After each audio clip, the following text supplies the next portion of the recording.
Krishna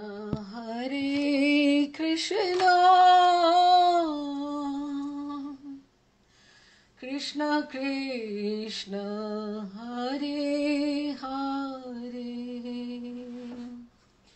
Hare Ram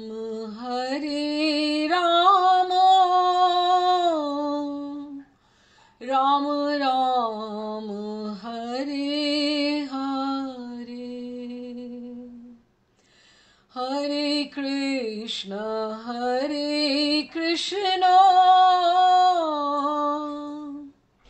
Krishna Krishna Hare Hare Hare Ram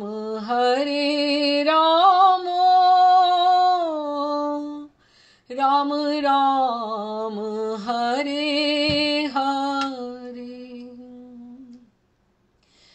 Hare Krishna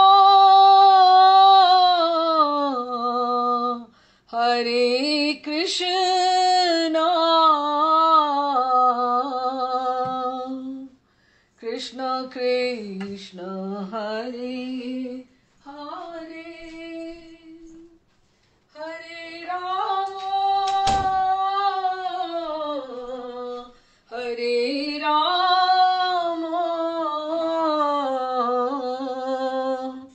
Ram Ram Hare Hare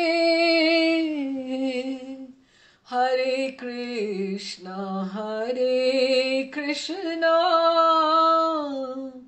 Krishna Krishna Hare Hare Hare Ram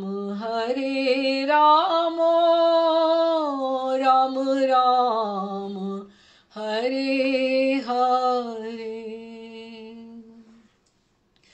Shri Krishna Chaitanya Prabhu Nityananda Shri Advaita Gadadhar Shivasadi Gaur Bhakta Vrinda Rupa Sanatana Bhatt Raghunatha Shri Jiv Gopal Bhatt Das Raghunath एही छे गोसाई कौरी चरण वंदना यहाँ हैते विघ्नाशे अभीष्ट पुरन अभीष्ट पुरन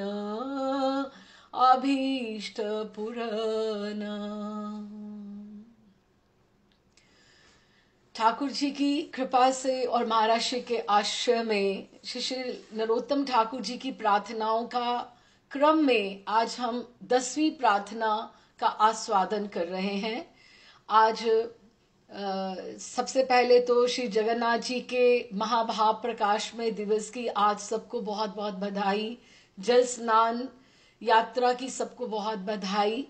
और आज हमारा भी कथा थोड़ी थोड़ी नवदीप में, थोड़ी जगन्नाथपुरी में, थोड़ी थोड़ी वृंदावन में, वहीं सब हम उसी 1 घंटा हम उसी के इर्द गिर्द ही घूमने वाले हैं।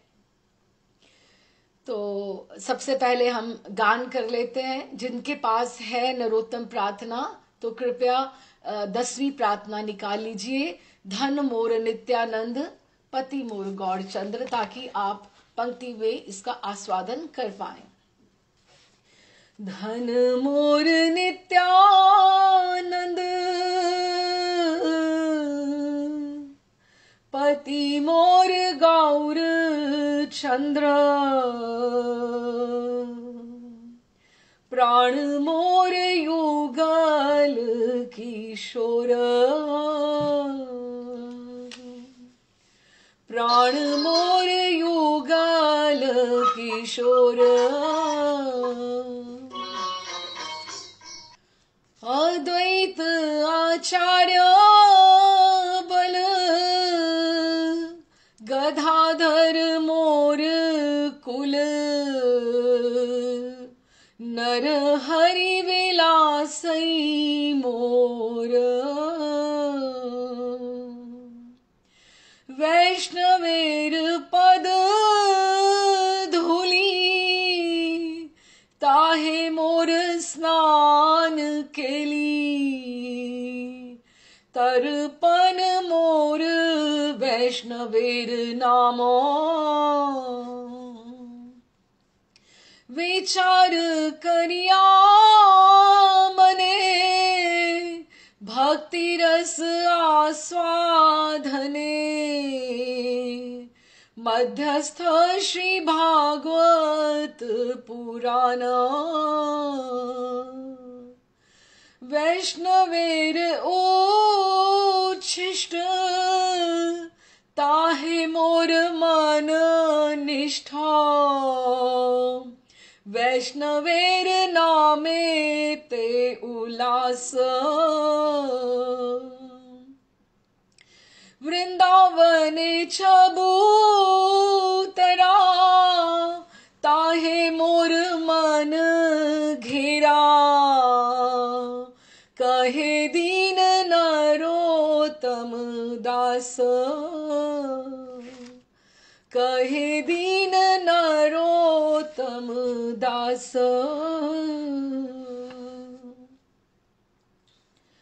महाराज श्री कहते रहे बड़े महाराज श्री कि जिस तैराक की बुझाव में जितना दम हो जितना हिम्मत हो वो उतनी अधिक डुबकी लगाए और नीचे से जो सागर के तले से सीप और मोती कितने कितने सुंदर वो ऊपर निकाल कर ले आए। जिसके पास जितनी हिम्मत है जिसकी बुझाव में जितनी ताकत है।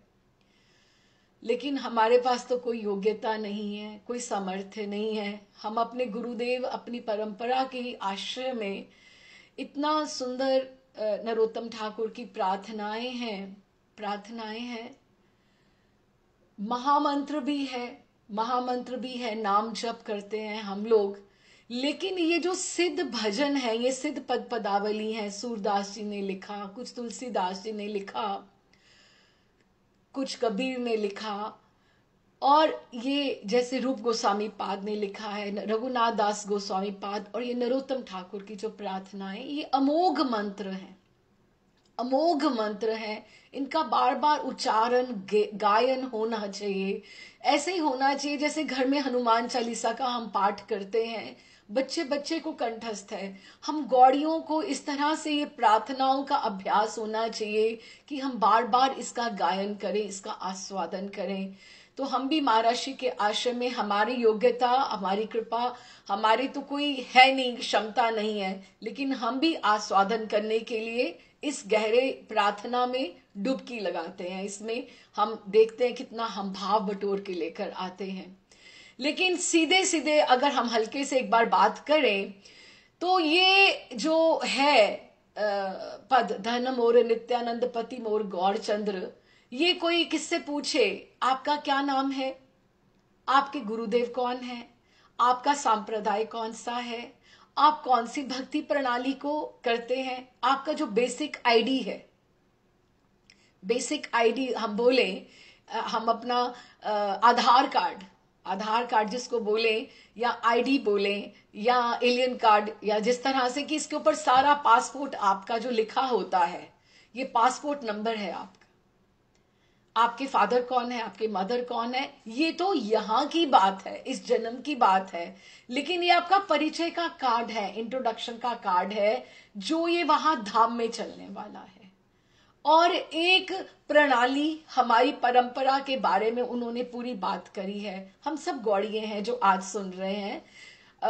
ठीक है, कुछ पीढ़ियों के पश्चात इस्कॉन की थोड़ी सी प्रणाली अलग हो गई आचार्यों की दृष्टि से। लेकिन हम भी गौड़िए हैं, वो भी गौड़िए हैं, अलग नहीं है, कोई अलग नहीं है। और हम सब राधा रमणीय हो, या रूप गोस्वामी पाद के हो, रघुनाथ दास गोस्वामी पाद के हो, या इस्कॉन के हो, नित्यानंद परंपरा में भी हो, तो भी हमारे चैतन्य महाप्रभु ही हैं, माधवेंद्र पुरी ही हैं। हम एक ही परंपरा से आते हैं। और एक ये भी बात, इस पद से हमें बहुत कुछ सीखने को मिलेगा। धीरे धीरे हम बात करेंगे कि हम जैसे किसी के घर में जाते हैं तो हम देखें कि उनके मंदिर में सबसे बीच में जो चित्र है वो किसका है? सबसे बीच में चित्र होना चाहिए हमारे इष्ट का, हमारे जो चित्र हो, विग्रह हो हमारे इष्ट का। जो घर के ठाकुर जी विग्रह है वो पैरेलल बैठ सकते हैं। जैसे हमारे यहाँ राधा रमन जी और राधाकांत का बराबर का सिंहासन है। मैं महाराष्ट्र से भी पूछी थी, पहले एक ही सिंहासन बनाया राधा रमन जी का, दूसरा नहीं बनाया था। तो उन्होंने, मैंने बोला कि नहीं राधा रमन जी और उसके साथ इधर साइड पर, कहते नहीं, जो घर के ठाकुर है वो आपके इष्ट के बराबर आते हैं, आप उनको एक लेवल पे कर सकते हैं। तो उसके पश्चात किसका आता है, उसके बाद किसका आता है, उसके बाद किसका आता है। तो ये हमें एक परंपरा से सीखना पड़ेगा कि कौन हमारे सेंटर में है और कौन हमारे साइड्स पे है और कौन थोड़ा नीचे है और कौन नीचे है। ये सारी की सारी पद पदावली है। तो उन्होंने सबसे पहले धन मोर नित्यानंद पति मोर गौरचंद्र, एक साधक को एक पतिव्रता स्त्री के रूप में पहले देखा। हम इसका पहले बेस लाइन समझते हैं कि साधक जो है एक पतिव्रता स्त्री है। तो उसके पति कौन है? गौरचंद्र। गौरचंद्र, गौड़िए, गौर, हम लोग सब गौड़िए हैं, गौरचंद्र हैं। लेकिन पति की सेवा करने के लिए, उसको अगर सेवा करनी है एक मर्यादा से, तो उसको सबसे पहले तो धन चाहिए होगा ना। धन नहीं होगा तो वो पति की किस तरह से अच्छा सेवा करके उसको रिझा पाएगी? नहीं कर पाएगी ना। लेकिन ये अलौकिक धन है। कौन सा धन है? नित्यानंद प्रभु की कृपा का धन है। अगर नित्यानंद प्रभु की कृपा होगी तो वो पति की सेवा कर पाएगी, नहीं तो नहीं कर पाएगी। और धन मोर नित्यानंद, धन मेरे जो है, धन कौन है? नित्यानंद प्रभु है। और पति मोर गौरचंद्र, मैं किनकी सेवा करनी चाहती हूं? पति मेरे कौन है? गौरचंद्र हैं। लेकिन पति हो और उसमें प्राण ही ना हो तो वो तो देह हो गई ना। गौर को तुम अगर भजना चाहते हो तो तुम्हें राधा माधव का आश्रय युगल किशोर का करना पड़ेगा।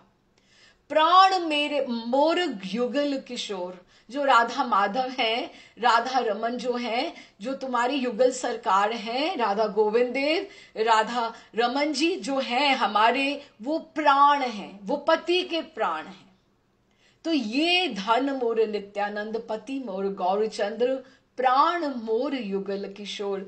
तो ये हम अगर इसको हल्का हल्का समझें तो ये महाप्रभु की, गौड़िए गौरांग महाप्रभु की और प्रियालाल जी की, दोनों जो रोड्स हैं वो पैरेलल जाती हैं।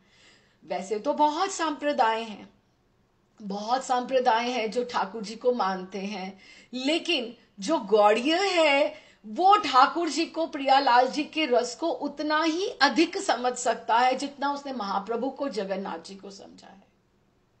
ये उसी तरह से है कि जैसे आप एक एक कदम आगे इधर से बढ़ाते जाओ तो आपको एक एक कदम इधर से रास्ता तय होता जाएगा। आपस में रोड्स जाकर मिलती ही हैं, लेकिन they are the parallel roads. अभी जगन्नाथपुरी और नवदीप धाम और जगन्नाथपुरी जो उड़ीसा की लीलाएं हैं और वृंदावन की लीलाएं हैं वो साइमल्टेनियसली चलती हैं, क्योंकि गौर महाप्रभु कौन है? वो भी वही है, वो भी युगल किशोर ही हैं।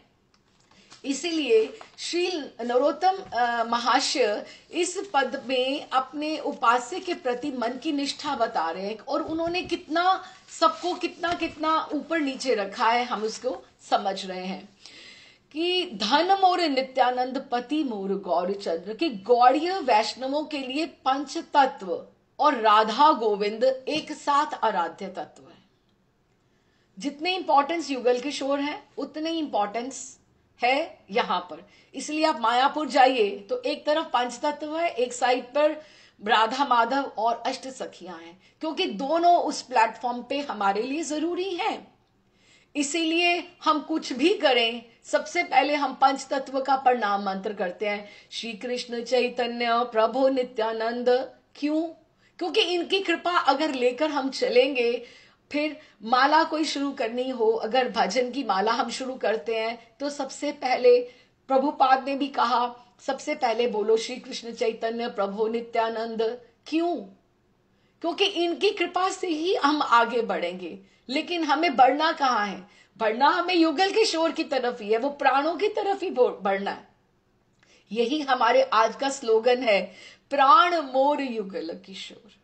प्राण मोर युगल किशोर की प्राण एसेंस जो है वो हमारे युगल किशोर ही हैं। लेकिन हमने नित्यानंद की कृपा लेकर फिर हमने अपने गौड़ महाप्रभु को जानना है कि पंच तत्व और ये दोनों पैरेलल चलते हैं। और उसके बाद पंच तत्व की आराधना के बिना हमें युगल किशोर की सेवा का अधिकार नहीं है। सेवा का अधिकार नहीं है। कारण वो ये कि अन्य अन्य युगों में जो युगल उपासना ब्रह्मा महेश्वर आदि के लिए भी दुर्लभ या दुर्लक्ष्य थी, वो इस विशेष कलयुग में केवल और केवल गौर महाप्रभु की करुणा का ही अवदान है, जो उन्होंने रूप गोस्वामी पाद अपने अषट गोस्वामी वृंद को जो दिया अपने पार्षदों को और हमें ये रास्ता दिखाया। तो कलयुग में महाप्रभु की करुणा का ही अवदान है। तभी श्रीमन महाप्रभु की उपासना ही इस युग में युगल माधुरी के आस्वादन का आप एकमात्र उपाय बताया गया है कि अगर आप प्रियालाल जी को प्राप्त करना चाहते हो तो आप वो वाली रोड से आना। ये रूट मैप दिया है, तुम गौर महाप्रभु को समझते हुए आना, तुम उनको ठीक से समझोगे। ठीक है? तो श्रील प्रबोधानंद सरस्वती पाद देखिए, 10,000 सन्यासियों के मठ अधिकारी, कितने ऊपर, इतने बड़े आचार्य वहां पर काशी में, जब उनका एकदम से भ्रम टूटा, वो जो सारा महाप्रभु ने जब काशी में उनके ऊपर कृपा की, तो किधर गए? वो वृंदावन गए ना। वृंदावन गए ना। वो पीछे की तरफ तो नहीं मुड़े कि मैं जाके श्रीरंगम जी भी एक बार मिलाऊं सबको, या जगन्नाथपुरी भी हो आऊं, या कहीं और भी हो आऊं। सीधा वो वृंदावन की तरफ भागे। क्यों? क्योंकि उनको महाप्रभु की कृपा मिल गई थी। महाप्रभु फिर उन्होंने तीन ग्रंथ लिखे। ग्रंथ तो बहुत लिखे, लेकिन 3 मेन ग्रंथ लिखे। एक तो श्री राधा रस सुधा निधि, एक श्री वृंदावन महिमामृतम, और एक चैतन्य चंद्रामृतम। चैतन्य चंद्रामृतम तो वृंदावन महिमामृतम में तो वृंदावन की स्तुति है, वृंदावन का वास क्यों करना चाहिए, वृंदावन का जो दिव्य अलौकिक स्वरूप है वो क्या है, वो बात हो गई। अब दूसरी बात क्या हुई कि राधा सुधा निधि में कि राधा रानी की कृपा कैसे प्राप्त हो सकती, उनके साथ जो उनके बारे साथ मंजरी सहचरियों का किस तरह से संबंध है, उनकी लीलाएं कैसी है, उसके बारे में। और चैतन्य चंद्रामृत में क्या है? महाप्रभु की लीला, महाप्रभु के बारे में, महाप्रभु की कृपा की याचना की गई है। उसमें एक बहुत सुंदर श्लोक है जो प्रबोधानंद सरस्वती पाद लिखते हैं, यथा यथा गौर पदार विंदे, कि जैसे जैसे हम गौर महाप्रभु के पदार विंदे, उनके चरण अरविंद को हम पकड़ते जाएंगे, अर्थात उनकी कृपा हमें मिलती जाएगी। विंदते भक्ति कृत पुण्य राशि, साथ ही साथ हमें भक्ति की पुण्य राशि मिलती जाएगी। तथा तथा स्त्रो सपर्ति हृदय अकस्मात, कि आप सोचेंगे कि मेरे हृदय में अकस्मात क्या उदय हो रहा है।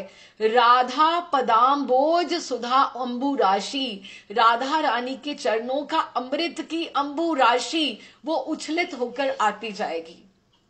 इसीलिए ये आवश्यक है कि हम गौर महाप्रभु की लीला समझें और फिर हमें उनकी प्राप्ति होगी। अर्थात कि पुण्य आत्मा भक्त साधक के हृदय में जिस प्रपोर्शन में, ये देखिए हमारा ये नहीं कि एक बार कर लिया, प्रणाम मंत्र हो गया तो गौर महाप्रभु की होगी उपासना, ऐसे नहीं चलता है भक्ति में। हाँ, भक्त साधक के हृदय में जिस प्रपोर्शन में, जिस परिमाण में श्री गौर चरणों में भक्ति का उदय होगा, उसी प्रपोर्शन में, उसके अनुपात में उसके हृदय में राधा रानी की चरण कांति कमल राशि उछलित होती जाएगी। शील ठाकुर महाशय पति परायणा प्रतिव्रता को दृष्टांत लेकर श्री श्री गौर गोविंद चरणों में बिना कह रहे हैं, अपनी वो निष्ठा व्यक्त कर रहे हैं कि गौड़ीय वैष्णव साधक जो है वो पतिव्रता रमणी तुल्य है। श्रीमन नित्यानंद प्रभु ही उसके धन है और निताई चांद के द्वारा ही वह श्री गौर सेवा कर सकता है। अर्थात निताई चांद में भक्ति होगी तो उसके ऊपर गौरांग प्रभु प्रसन्न होंगे, गौरांग प्रभु प्रसन्न होंगे तो राधा रानी युगल सरकार का रास्ता उतना ही आगे आगे खुलता जाएगा।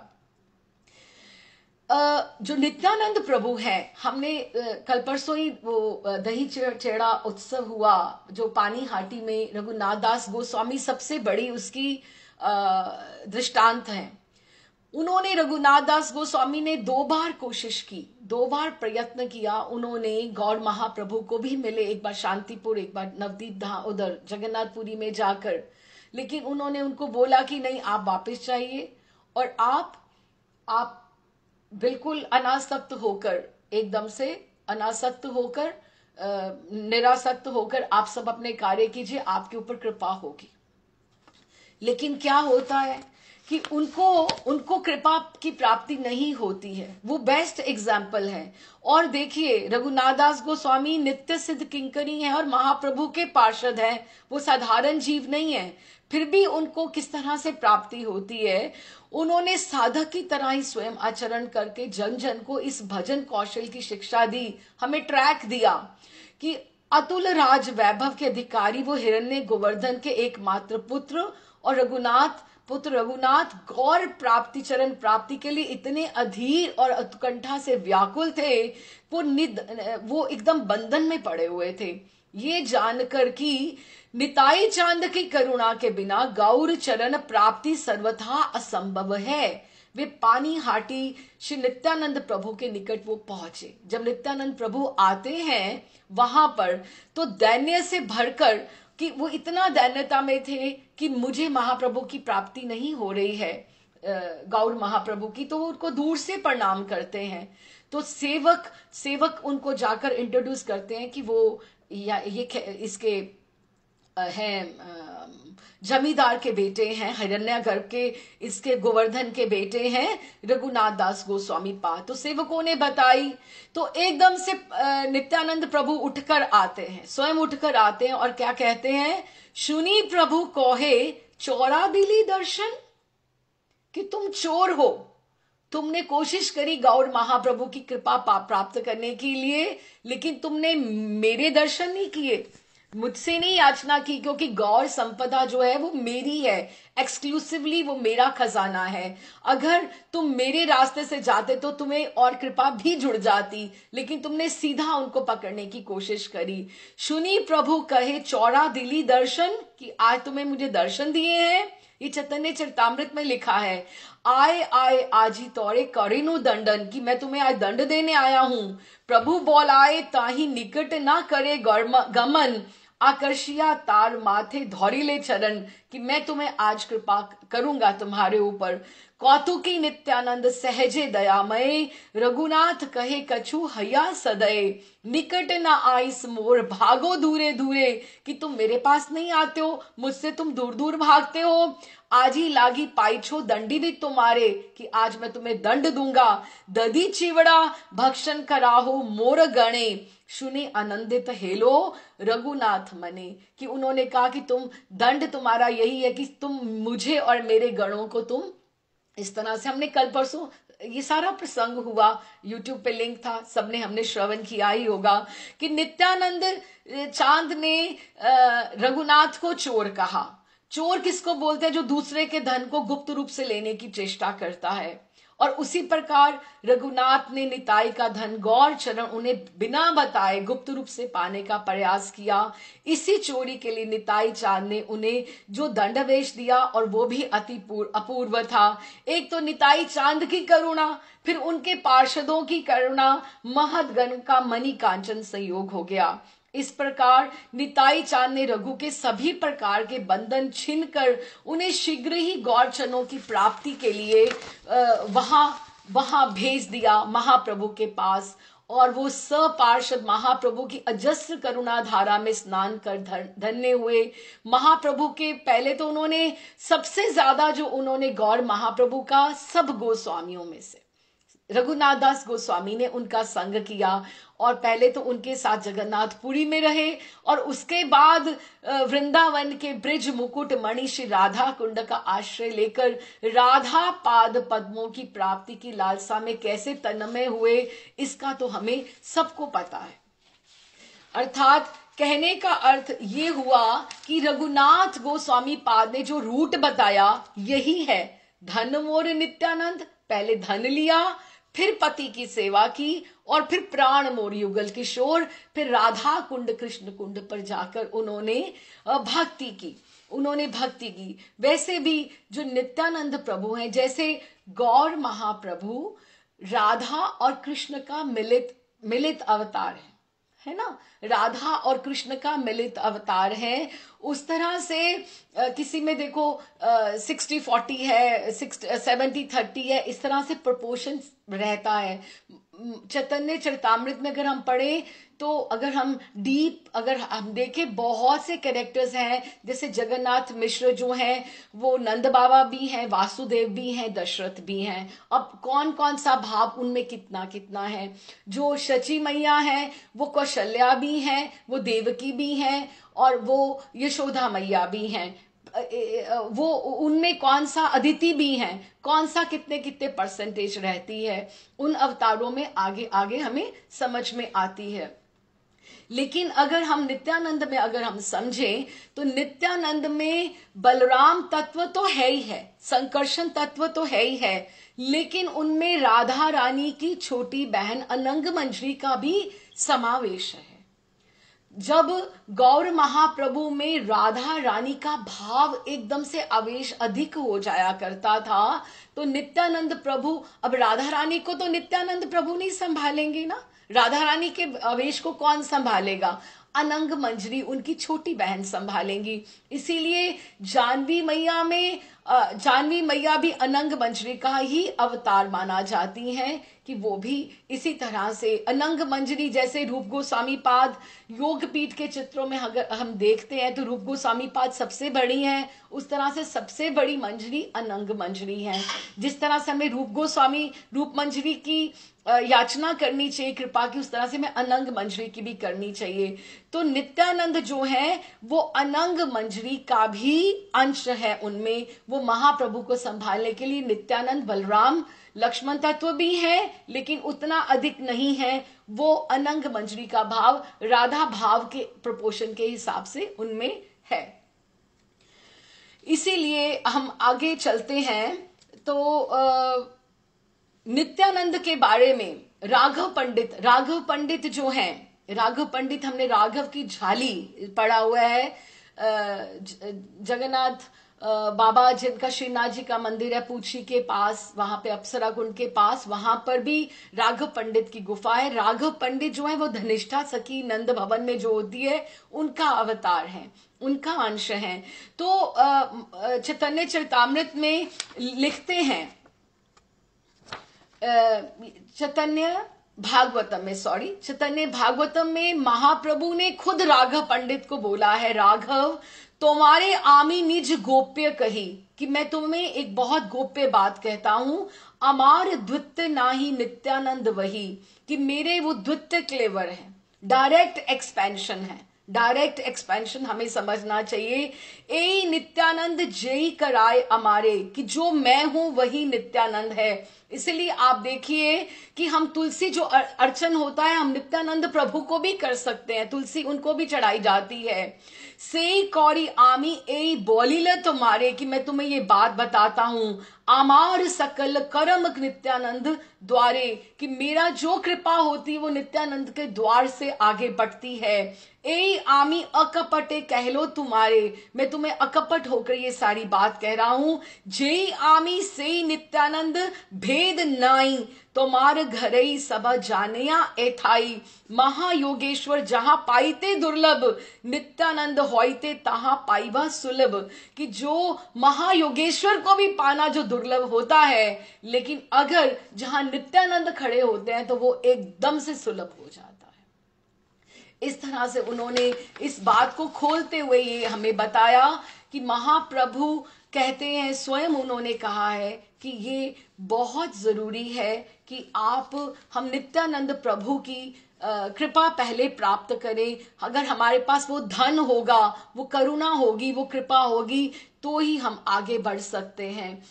और इन्होंने मुरारी गुप्त को भी, जो हनुमान जी के अवतार है चैतन्य चरितामृत में, नित्यानंद भक्ति के बारे में उन्होंने उनको भी बोला, सत्य तुम मुरारी आमार शुद्ध दास, कि तुम मेरे शुद्ध दास हो, तुम्ही से जानीला नित्यानंदेर प्रकाश। तुम ये जानो कि नित्यानंद प्रकाश क्या है। नित्यानंद जहार तिलेक द्वेष रहे, कि जिसको किसी को तिल भर भी द्वेष है अगर नित्यानंद प्रभु से, दास होइले से मोहर प्रिय नहीं, वो चाहे मेरा कितना भी दास हो, वो मुझे प्रिय नहीं है। घरे जाओ गुप्त तुम्ही आमारे की नीला, नित्यानंद तत्व गुप्त तुम्ही से जानीला।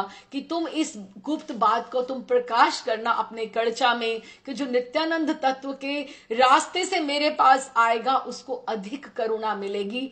इसीलिए हम महाप्रभु की पहले कृपा प्राप्त करने से पहले हम नित्यानंद प्रभु को मनाएं, फिर हमारा युगल किशोर का जो रास्ता है वो आगे आगे आता है, उस तरह से आगे बढ़ता है। उसके पश्चात अगर हम सोचें कि धन मोर नित्यानंद, पति मोर गौरचंद्र, प्राण मोर युगल किशोर, कि ये अगर हमने तीनों समझ लिए तो उसके बाद हमारे पास नेक्स्ट क्या है। उसके बाद है अद्वैत आचार्य बल, गदाधर मोर कुल, नर हरि विलासई मोर। अद्वैत, अद्वैत प्रभु कौन है? अद्वैत प्रभु सदा शिव है, शिव भगवान और महाविष्णु उनका सम्मिलित अवतार है। जो सीता माता जी भी हैं वो योग माया और कात्यायनी माँ की, सीता माता उनकी जो पत्नी है, उनका दोनों का अंश है।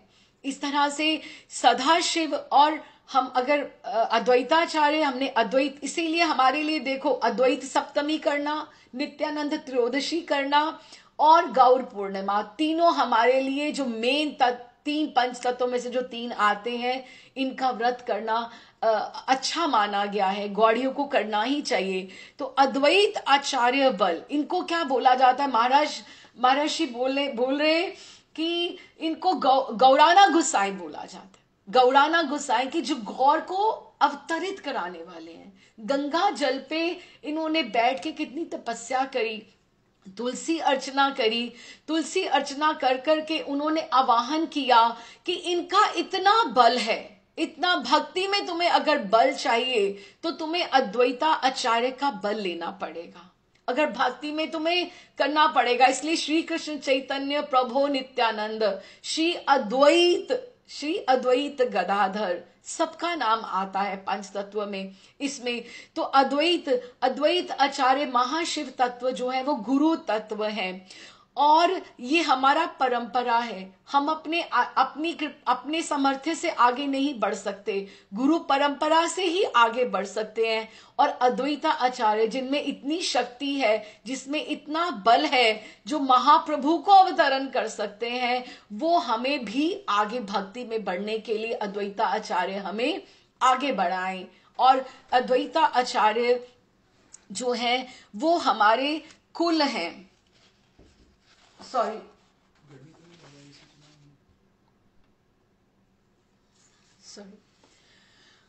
तो उन्होंने अद्वैता आचार्य जो हैं उनका बल चाहिए हमें भक्ति में आगे बढ़ने के लिए। अद्वैता आचार्य ही बल या शक्ति है। अगर हमारी देह में बल नहीं होगा तो हम कैसे भजन कर पाएंगे।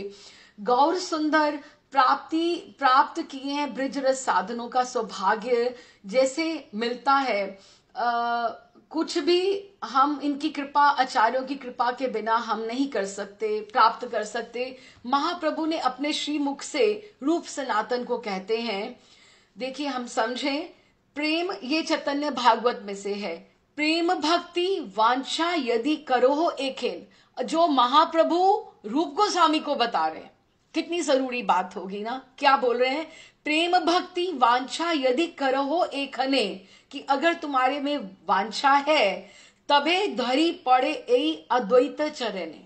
तुम अद्वैत, हम शिव का निराधन नहीं कर सकते अपनी भक्ति में। अगर हमें गौड़िए हैं, भगवान शिव की उपासना, उनको अद्वैताचार्य का रूप मान के आप चलो। तबे धरी पड़ो ए अद्वैते चरणे। क्यों? भक्तिर भंडारी, ये भंडारी हैं, भंडार स्टोर हाउस है। किस चीज के? भक्ति के भंडारी हैं श्री अद्वैत महाशय। अद्वैत कृपाए से कृष्ण भक्ति होए, कि इनकी कृपा से ही कृष्ण भक्ति होती है। सुनिया प्रभुर आज्ञा दुई महाजने, रूप सनातन ने ये आज्ञा प्राप्त की, दंडवत पड़े लेने अद्वैत चरणे। वो उसी समय उन्होंने दंडवत करी अद्वैत चरण पे। जय जय श्री अद्वैत पतित पावन, मुई दुई पतित रे करे हो मोचन। प्रभु बोले सुनो सुनो आचार्य गोसाई, कलयुग एमन विरक्त झाट नाही। कि फिर उन्होंने कहा कि आप इनको आशीर्वाद दो, क्योंकि राजपाट सब त्याग कर मेरी शरण में आए हैं, लेकिन तुम इनको आप आशीर्वाद दो। उन्होंने उनको आगे बोला, राज्य सुख छाड़ी कांथा का रंग लैया, मथुराए थाके न कृष्ण नाम लैया। कि अमाया कृष्ण भक्ति देहो ए आहारे, जन्म जन्म जेनो और कृष्ण ना पसारे। फिर क्या बोला? सबसे इंपॉर्टेंट, महाप्रभु ने बोला, भक्तिर भंडारी तुम्ही। किसको? अद्वैत प्रभु को। भक्तिर भंडारी तुम्हें बिना तुम्ही दिले, कि अगर तुम नहीं दोगे तो और कौन देगा। क्योंकि जो तुम्हारे चरणों में आता है, कृष्ण भक्ति, कृष्ण भक्त, कृष्ण कार्य मिले। कि कृष्ण कहां से मिलेंगे अगर तुम ही नहीं कृपा करोगे। आप ये सोचो कि कितना महाप्रभु ने नित्यानंद प्रभु को, अपने निज निज जनों को, राघव पंडित को, मुरारी गुप्त को अपना रहस्य बताया कि नित्यानंद में और मेरे में भेद नहीं है। और अद्वैत प्रभु के बारे में, क्योंकि वो महाशिव, वो सदाशिव और महाविष्णु की है, और गुरु परंपरा, गुरु तत्व जो है वो अद्वैता आचार्य हैं, तो उनको प्रणाम करते हुए हमने जाना है। और अगला क्या बोला? इसीलिए गौड़ीय वैष्णव में गौर कृष्ण सेवा की मूल शक्ति अद्वैता आचार्य की आराधना एकांतिक अपेक्षित है। और फिर उन्होंने बोला, गदाधर मोर कुल, गदाधर मोर कुल। अब अगर हम देखें, महाप्रभु हैं, उसके बाद इधर नित्यानंद है, अद्वैताचार्य है, और गदाधर है, गदाधर है। तो गदाधर को मोर कुल क्यों बोला उन्होंने? क्योंकि गदाधर जो है वो राधा रानी का स्वरूप है। राधा रानी ही गदाधर के रूप में, टोटा गोपीनाथ ने, उन्होंने गोपीनाथ की सेवा की। तो महाप्रभु वो वृंदावन के भाव से रोज नित्य गदाधर पंडित के पास जाया करते थे भागवत सुनने के लिए। वहां पर अभी भी अगर आप टोटा गोपीनाथ में जाइए तो राधा कुंड, कृष्ण कुंड, गोवर्धन, वहां पे जो पूरा का पूरा ऑरा है वो वृंदावन के स्वरूप का है। टोटा बगीचा को बोलते हैं, उपवन को बोलते हैं। तो टोटा गोपीनाथ, गोपीनाथ जी का वो स्वरूप, गोपीनाथ वहां पर उनकी गदाधर करते थे। तो गदाधर प्रभु के पास रोज वो जाया करते थे। तो महाप्रभु, तो जो गदाधर है मोर कुल, पंच तत्व में गदाधर शक्ति का स्वरूप है। अब शक्ति, हम लोगों का कुल कौन सा है? जो मंजरियां हैं, जो सहचरियां हैं, जो सेवा साधक हैं, वो किसको फॉलो करना चाहते हैं? किसके प्रेम को फॉलो करना चाहते हैं? नित्यानंद से हमें कृपा लेनी है, अद्वैताचार्य से हमें बल लेना है। हमें किसको प्राप्त करना है? हमें प्राप्त करना है, कृपा प्राप्त किसकी करनी है? हमें गौर महाप्रभु की। लेकिन हमारा कुल कौन सा, हमारा परिवार कौन सा है? हमारा गोपियों का परिवार है। अनुगत्य में हम राधा रानी के कुल में आते हैं, क्योंकि हमें उनके अनुगत्य में सेवा करनी है। तो क्या हुआ? हम उनके अनुगत्य में है ना, तो गदाधर मोर कुल, कि हमारा एक भाव से ये भी कहते हैं कि कोई कोई सोचते हैं कि गदाधर मोरकुल कहकर उन्होंने ठाकुर महाशय ने अपने मंत्र गुरुकुल, क्योंकि जो लोकनाथ गोस्वामी थे वो गदाधर जी की शाखा में यदुनाथ दास जी से दीक्षित थे, उसलिए भी उन्होंने लिखा है कि गदाधर मोरकुल। लेकिन ये उन्होंने सबके लिए लिखा है कि गदाधर मोरकुल क्यों है, कि गदाधर राधा रानी है, तो राधा रानी की सखियां, मंजरियां, किंकनियां, ये हम इस कुल में हमने खड़े होके गदाधर जी से प्रार्थना करनी है, क्योंकि हमारा कुल वही है। तो नरहरि विलासई मोर, अब नरहरि की बात करी तो नरहरि कौन है? आना तो असूलन चाहिए था यहाँ पे श्रीवास पंडित को। पंच तत्व में तो हम श्रीवास जी को देखते हैं, लेकिन इसमें नरहरि विलासई मोर कहा उन्होंने। पहले तो हम ये सोचें कि श्रीवास जी को क्यों नहीं कहा उन्होंने, क्योंकि श्रीवास जी जो है नवदीप लीला में वो उनके जो चंद्रशेखर मौसा जी हैं महाप्रभु के, गौरांग महाप्रभु के, उनकी उम्र के हैं। तो श्रीवास जो है उनके मौसा जी की उम्र के हैं, आयु के हैं, वो नारद जी का अवतार है। उनका उस अवतार में ठाकुर जी के प्रति बाल्य भाव है, वात्सल्य है। लेकिन हम तो उपासना कर रहे हैं मधुर भक्ति की, हमने तो प्राण युगल किशोर की तरफ जाना है, युगल किशोर की तरफ जाना है। इसीलिए उन्होंने उनको यहाँ पे वो जो, क्योंकि नारद देव जी का जो भाव है श्रीवास जी का, वो वात्सल्य में भक्ति का है। तो नरहरि कौन है? नरहरि मधुमती सखी हैं, मधुमती सखी हैं। जब भी प्रिया जी राधा रानी मूर्छित होती हैं, मधुमती नरहरि सरकार उनको अच्छे से गाकर, महाप्रभु को भी गाकर वो एकदम से उनको शांत करते हैं। उनको उनकी भक्ति में जो महाप्रभु भगवान कृष्ण के लिए उनको जिस तरह की पद पदावली की आवश्यकता है, जो सुपोर्टिव होती है, तो नरहरि सरकार वो गाकर उनको मधुमती, तो इसलिए उन्होंने कहा कि मैं भी ऐसी ही सखी बनूं, ऐसी ही मुझे, ऐसे ही कुल में गदाधर नरहरि मधुमती, इसलिए उन्होंने नरहरि का नाम लिया कि नरहरि जो है इस तरह से ले। तो इसीलिए क्योंकि वो मधुर भक्ति में प्रधान है, नाम का उल्लेख भक्त तत्व की ओर इंगित उन्होंने किया। इस तरह से हम आगे बढ़ते हैं। तो श्री वैष्णवेर पद धूली ताहे मोर स्नान केली, तर्पण मोर वैष्णवेर नाम। वैष्णवेर पद धूली, कि जैसे हम वैष्णवों को जो चरण धूली है वो हमारा लक्ष्य होना चाहिए। कहीं हम जाएं, हम प्रणाम करें। अभी जैसे हरिदास जो सांप्रदाय है या राधा वल्लभीय सांप्रदाय है, इनके एक एक और आगे आगे सांप्रदाय हैं जो रज में विशेषता है वो रुचि रखते हैं। सारा वो रज लगा के टटिया स्थान वाले और राधा बावड़ी वाले और माधन ढेर वाले महाराज जी भी सब रज का करते, क्योंकि कहते जो रजोगुण का नाश करने वाली है, जो हमारे में रजोगुण है वो रज ही है। इसीलिए हमें रज का सेवन, रज की आंखों पे माथे पे चढ़ाना, उसको तिलक में समावेश करना, हृदय पे धारण करना, मुख में सेवन करना, रज का क्यों इतना बताया है?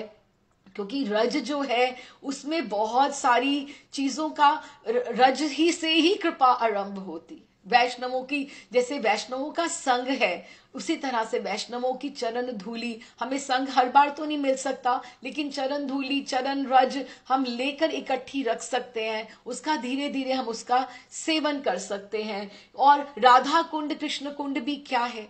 राधा कुंड कृष्ण कुंड की जो रज है, जो हम तिलक में लगाते हैं, वो भी तो रज ही है ना, वो भी रज ही है। तो इस तरह से वैष्णवेर पद धूली ताहे मोर स्नान केली, केली में अर्थात उसमें मुझे आनंद है, ये नहीं कि मुंह बनाया और बुरा लगा कि रज का सेवन कर रहा हूं, हो घबराहट होगी, ऐसा नहीं होना चाहिए। उसको आनंद से ग्रहण करना चाहिए कि कृपा से, कृपा युक्त, कि मुझे कृपा मिले इस तरह से।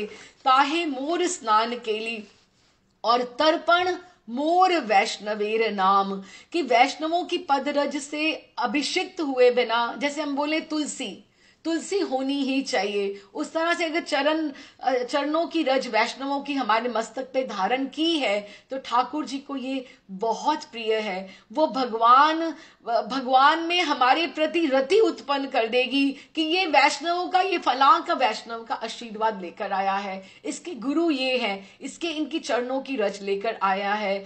और ये बात श्रीमद् भागवतम में भी बार बार बताई गई है कि जैसे नित्य स्नान से देह और मन पवित्र होते हैं, हम नित्य स्नान करते हैं तो पानी से, जल से हमारा देह पवित्र होती है, वैसे ही जो साधक वैष्णव होते हैं उनको चरण रज उनको नित्य अंग पर लगानी चाहिए और अपने आप को भजन के लिए पवित्र रखना चाहिए और स्वस्थ रखना चाहिए।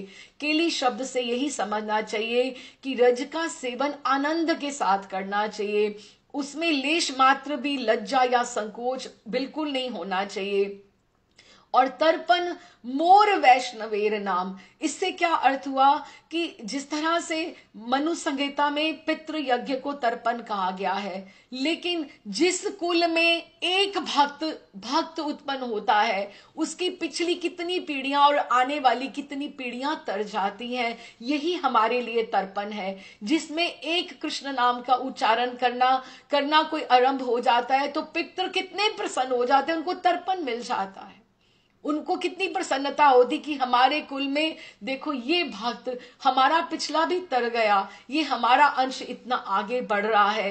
तो पितृ ऋण, उसके लिए मनु संहिता में भी लिखा है कि भक्ति पथ का आश्रय लेके भगवत जो शरणागत होते हैं वो देव ऋण से, ऋषि ऋण से, अपने मातृ पिता के ऋण से मुक्त हो जाते हैं। चैतन्य चरितामृत में भी ऐसा ही लिखा गया है और श्रीमद् भागवतम में भी इस तरह से लिखा गया है कि जिस कुल में एक वैष्णव अवतीर्ण होता है उस वंश के पुरुष महा आनंद में नृत्य करते हैं। क्या लिखा है भागवतम में? नृत्यंती स्वर्गे, नृत्य करते हैं स्वर्ग में। कौन? पितरो हपि तेषा यशाम कुले वैष्णवो नाम अध्याय, कि जिसने नाम को अपना लक्ष्य बना लिया है, जो एक भक्त भी हुआ है, उसके नाम के होने पर वो कितना प्रसन्नता होती है सबको कि उनके।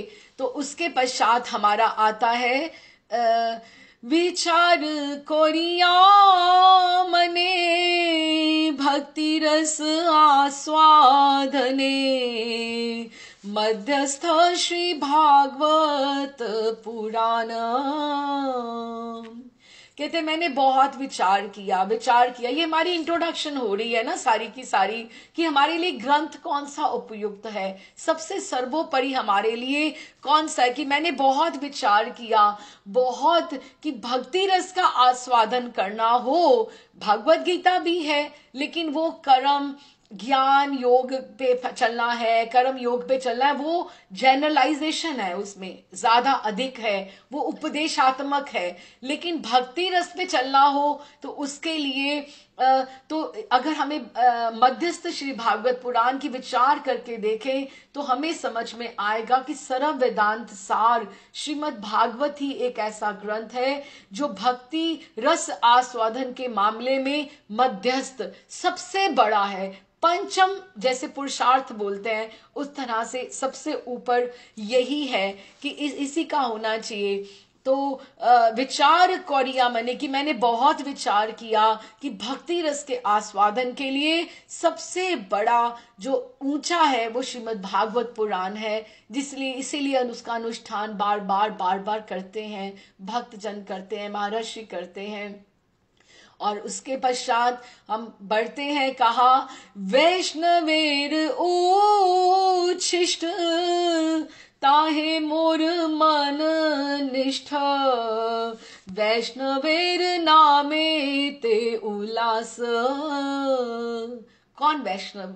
वैष्णव से तुम बात करो तो तुम्हें ऐसी होना चाहिए कि यही मेरे रिश्तेदार हैं, यही मेरे बंधु बांधव है। अच्छा, ये वैष्णव हमारे घर आ रहे हैं, कब आ रहे हैं, कब ये एसोसिएशन हमें मिलेगा, उनका संग मिलेगा। वैष्णवों के आने से एकदम से मन में उल्लास हो जाना चाहिए, मन एकदम प्रफुल्लित हो जाना चाहिए, फूल की तरह जैसे खिल जाना चाहिए, उदासी नहीं कि हम वैष्णवों के लिए क्या कर दें।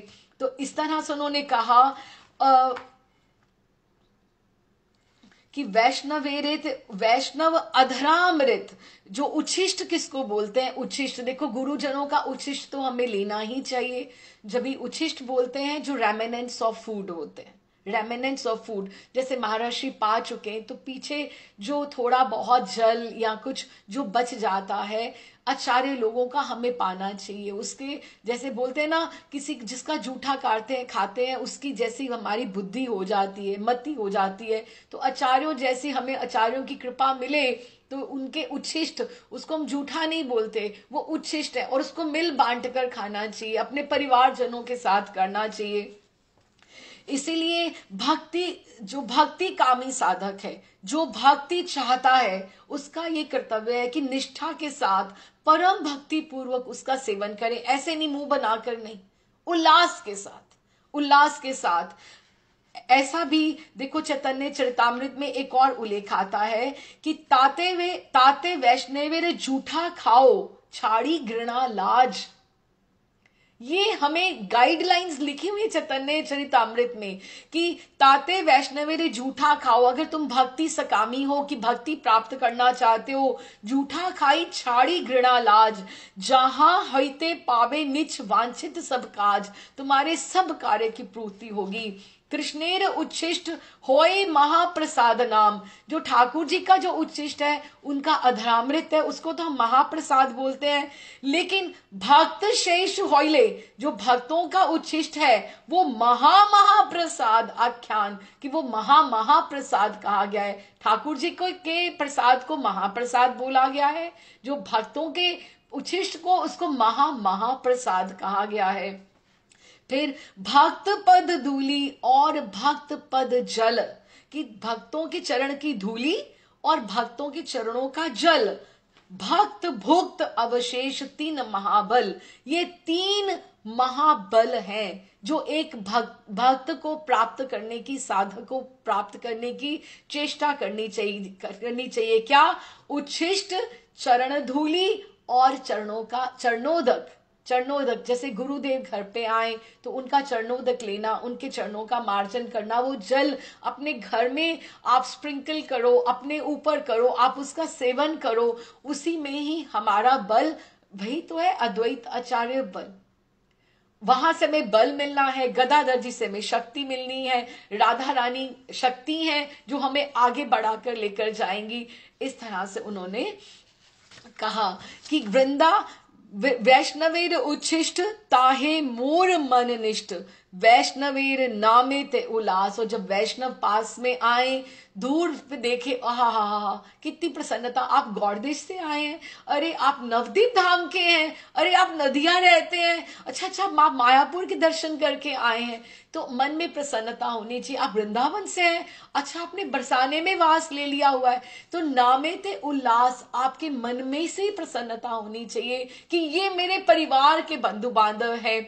इस तरह से जैसे एक महर्षि बहुत अच्छा कहते हैं, एक बात है कि महर्षि कहते हैं कि जब तुम्हें गुरु दीक्षा हुई है ना, तो तुम्हारी एक तरह से सगाई हो गई है, सगाई हो गई है, ससुराल में जाके तुम्हें रहना है, तुम रीति नीति सीख लो। अब जैसे होता है ना, सगाई हो जाए, सास का क्या स्वभाव है, ससुर को क्या अच्छा लगेगा, जेठ देवर को क्या अच्छा, नंदों को, जेठानी को क्या अच्छा लगेगा, या आपके परिवार वालों का कैसा स्वाद है उनका, आप अपने पति की रुचि का भी पहना समझते हो। तो ये जो बातें हैं, किसको कितना आदर देना है, किससे कितनी कृपा लेनी है, ये हमारा सारा है कि नित्यानंद प्रभु को भी लेके चलना है, अद्वैताचार्य को भी लेके चलना है। आप किसी का निरादर नहीं कर सकते, उनको साथ में लेके चलना है। लेकिन पहुंचना कहाँ है? प्राण मोर युगल किशोर, तभी युगल किशोर के चरणों की प्राप्ति होगी, तभी भक्ति की प्राप्ति होगी। अगर आपने इन सबको, अपने रिश्तेदारों को, यही हमारे भक्ति के रिश्तेदार बंधु बांधव हैं, यही हमारे अपने हैं, बाकी तो सारे यही हमारे जन्मों जन्मों के ही बंधन है, यही हमारे बंधु बांधव हैं। बाकी तो माता पिता बहन भाई, इस ये जो रिश्ते हैं इसी जन्म के और यहीं पर छूट जाएंगे। लेकिन लेकिन जो श्री कृष्ण चैतन्य प्रभु नित्यानंद, श्री अद्वैत गदाधर श्रीवास गौर भक्त वृंद, ये जो रिश्ते नाते हैं ये हमारे जन्मों जन्मों के हैं, क्योंकि यही हमें प्राण मोर युगल किशोर तक लेकर जाएंगे। और आखिरी में क्या कहते हैं लास्ट पंक्तियों में, वृंदावने चबूतरा ताहे मोर मन घेरा, कहे दीन नरोत्तम दास। कितना सुंदर, देखो पद कहां से शुरू हुआ था, धन मोर नित्यानंद से, और पहुंचा कहां पे आखिर में, वृंदावन तक। तो फिर दौड़ हमें वहां गौर महाप्रभु से लगानी शुरू करनी है, लेकिन गौर से पहले हमें नित्यानंद की कृपा लेते हुए और पहुंचना कहाँ है, वृंदावन तक हमें पहुंचना है। तभी तो ठाकुर जी ने सबको, रूप तुम वृंदावन जाओ, लोकनाथ को बोला तुम वृंदावन जाओ, सनातन रघुनाथ दास रघुनाथ भट्ट तुम वृंदावन चले जाओ, गोपाल भट्ट तुम वृंदावन चले जाना, सबको वृंदावन भेजा। यही कह रहे हैं कि वृंदावने चबूतरा, कि वृंदावन का जो चबूतरा है। अब चबूतरा किसको बोला, अब वृंदावन तो सारा वृंदावन है। कि कभी कभी ये हमें फीलिंग आनी चाहिए कि मैं वृंदावन में ही गलियों में ही डोल रहा हूं, मैं उसी में ही घूम रहा हूं, वृंदावन की छोटी छोटी निकुंज की जो गलियां हैं। और ये चबूतरा क्या है, ये वो रास स्थलियां हैं। जैसे हम सेवा कुंज जाएं तो वहां पर एक सिंहासन सा बना होता है ना, जैसे निधि वन जाएं, सिंहासन सा बना होता है कि यहाँ पर ठाकुर जी प्रिया जी का स्थान रखा है, जैसे ये सीट है उनकी, सिंहासन है, इसको चबूतरा बोलते हैं। जैसे राधा रमन जी के मंदिर के बाहर वो चबूतरा है जहां पे रासलीला होती थी। जैसे रास मंडल है यमुना के किनारे पे, वो रास मंडल है जहां पे लीला होती थी। श्रृंगारवट जाएं तो जहां पे उन्होंने श्रृंगार किया था प्रिया जी की वेणी का, वो रास चबूतरा है कि जहां जहां लीला स्थलियां हैं। वंशी वट का वो चबूतरा जो है, जो वट के इर्द गिर्द है, वो रास चबूतरा है। कि रास चबूतरा वो स्थान है, वो लीला स्थलियां हैं, लीला स्थलियां हैं जहां पे प्रिया जी का सिंहासन लगा हुआ है, ठाकुर जी का सिंहासन लगा हुआ है। कि वो, और वो क्या कह रहे हैं कि वृंदावन चबूतरा ताहे मोर मन घेरा, मेरा मन बीच में आ जाए और मेरा सरकमफ्रेंस, मेरे इर्द गिर्द सारे, मेरे इधर श्रृंगारवट, इधर वंशीवट, इधर गोपेश्वर महादेव, इधर मेरे इर्द गिर्द मुझे और कोई लालसा नहीं, और कोई मेरे मन में बात नहीं आए। वंशीवट, राधा रमन जी, गोकुलानंद, सारा केशी घाट, यमुना जी, यही मेरे इर्द गिर्द, यही चबूतरा, ये लीला स्थलियों के बीच में ही मैं रहूं। मेरे मन का घेरा, मेरे मन का, और कोई मेरी सोच ही कहीं नहीं जा पाए। जैसे बोलते हैं ना मुल्ला की दौड़ मस्जिद तक, कि एक साधक, एक गौड़ीय वैष्णव सोचे तो कितना, कि मुझे सपना भी आए तो मैं श्रृंगारवटी पहुंची हुई हूं, मुझे सपना ही आए तो मैं इमली तालाब में ही हूं, मैं सपना ही आए मुझे तो मैं गई हूं, तो मैं अद्वैतवटी खड़ी हूं।